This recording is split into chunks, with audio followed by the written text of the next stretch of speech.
magandang araw po sa lahat ng nakikinig at nanonood po ng ating Madam Chair channel.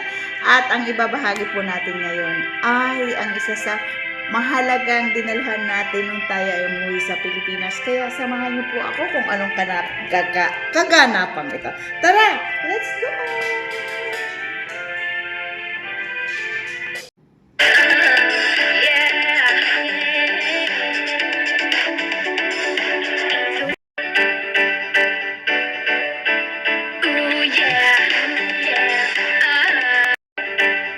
After po ng church ng kasal, nauna na po kami sa Trabesa, Tagaytay, kung saan po gaganapin ang venue ng kanilang kasal. At syempre, nakisakay na po kami sa kotse ni Lilet kasi na-miss daw na baby girl ang si Tita Mai, yan. At syempre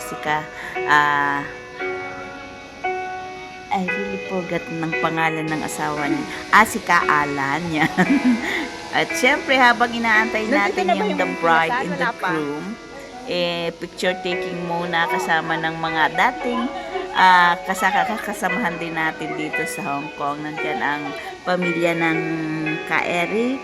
Nandyan din po si Chang Ame, yung nakagreen na ninang nila. At yan ang bibingnan na Lilet, na-miss na si Mylene. Yan si Kaalan at si Kalili.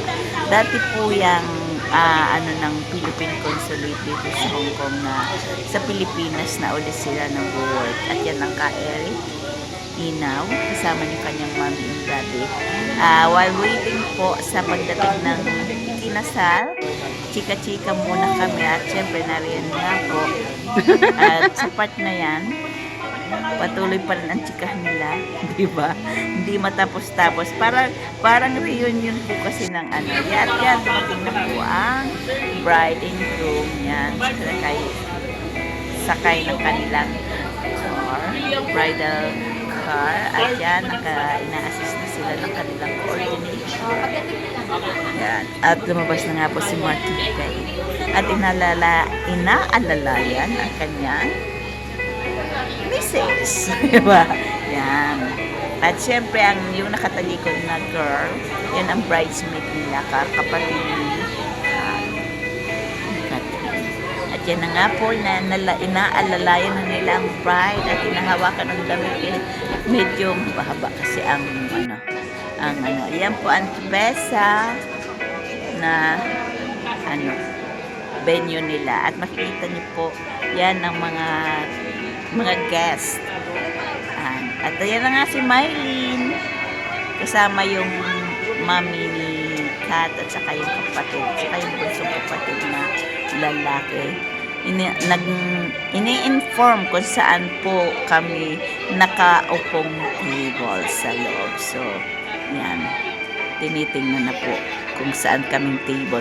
Yung pong bridesmaid na yun, kapatid ni Kat, doktor na po siya. Tapos yung kapatid na isang lalaki, yung bunso is nagdo-doktor din. At yan, nagpapaypay na at medyo may lahat na talaga. At yan po, dyan pa lang po sa labas ay mayroon na pong food dyan. May drinks, may juice, may drinks na may tubig, may tsaa, may kape, saka may pika-pika po sila. Dyan po, ma-accommodate naman po yung mga server. Talagang sinasabi nila na to try everything. Yun, para para malaman kung ano. At syempre dyan sa banda dyan, ayan po yung photo booth na souvenir nyo po pwede ka magpa-picture sa kanila para may souvenir ka. Yan. At yan din sa bandang kabila, yan po yung mga personalized na kanilang giveaway. Keychain at saka yung lagayan ng octopus or ng So, mamimili ka ng color. May pink at may blue na lagayan ng mga cards. So, kaya mag-write down ka kung anong iba ilalagay dun sa lagayan ng card, personalized. So, ikaw ang mamimili kung ano ang ilalagay nyo. So, yan nga po. At yan na po, nasa loob na tayo ng venue at ipinapalabas po yung kay Mark and kay Catherine na mga event o mga magkakasama sila while na in relationship pa sila. So, pakiwait po. Yan. At habang nag-aantay po kami, siyempre may tumutugtog na music ng mga favorite song nila. Di lang natin pwedeng iparinig sa inyo kasi makaka-copyright tayo, di ba? So, napaka ganda ng pagkakaayos, yung mga tao.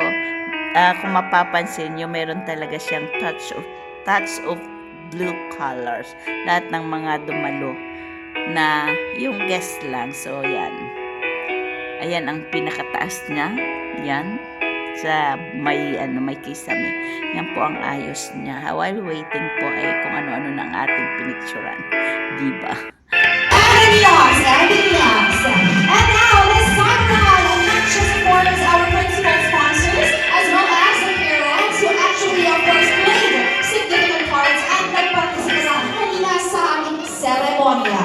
This time around, we also have the other members of the entourage. We have our bridesmaids.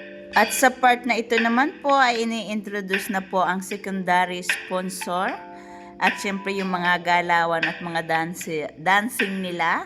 At nagtatawanan nga po tayo dahil nung nasa part na po ng mga lalaki isa tawanan ng tawanan dahil nga po hindi makasayaw ng ayos. Syempre hiyang-hiya sila at hindi naman talaga nila ginagawa yon. Kaya naman let's enjoy, sabi na nga lang. Kaya nakakatuwa kasi kala nga namin bibigay sila all the way, pero hindi pa rin nanatili ang kanilang pagiging demure.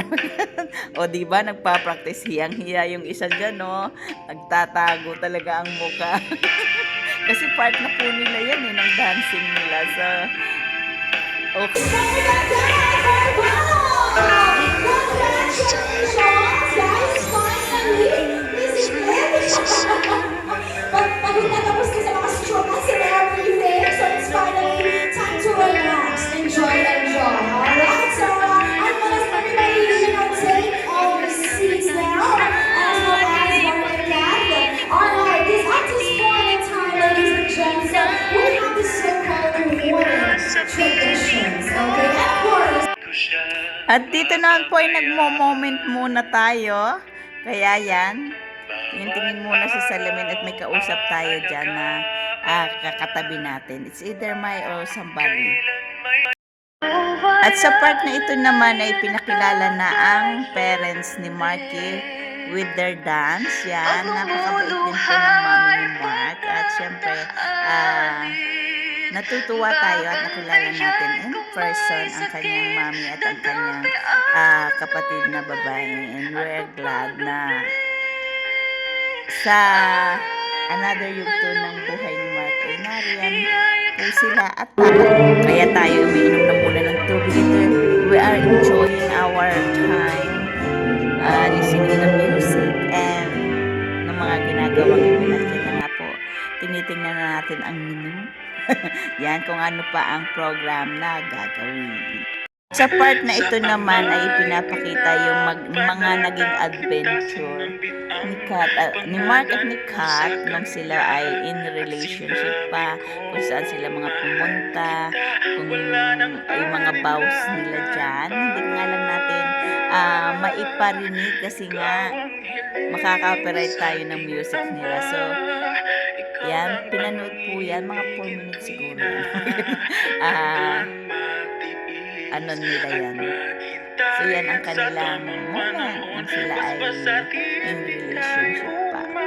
O diba ang cute? Hindi nga namin akalain na si Mark na magkakapag-asawa. Akala namin si May or si Gabi ang diba? Congratulations! We are very happy for you, Kat and Mark. At syempre, down to earth din naman si Kat. Kahit pa sabihin na kumbaga attorney kasi siya, hindi namin ramdam na kumbaga binibilito nila kami as OFW, kami ni Mai kasi sa magkabarkada kami naman ng Mai at na Asil ang, kumbaga hindi professional dito sa Hong Kong, pero hindi namin na-feel yun. Kaya we are very happy and very, very glad na nakakita rin ng kamat si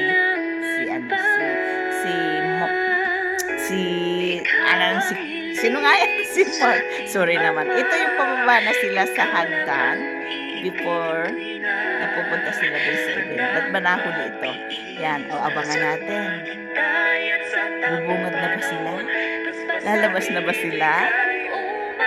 Yan. May mahabang ano kasi dyan. Pambabahan. Ayan na! Mabuhay! Ang bagong kasal! Congratulations, Mark and Katrine!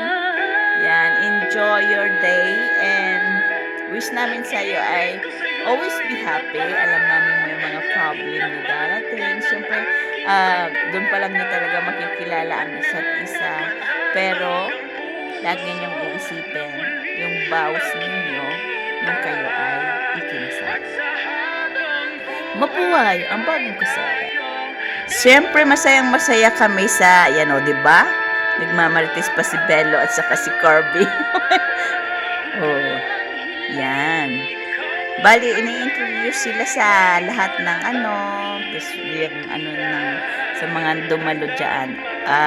Mga close relatives and close friend ng bawat isa. Kaya ang ganda ng ngiti ni Madam Chair, diba? Talagang dinaluhan ko.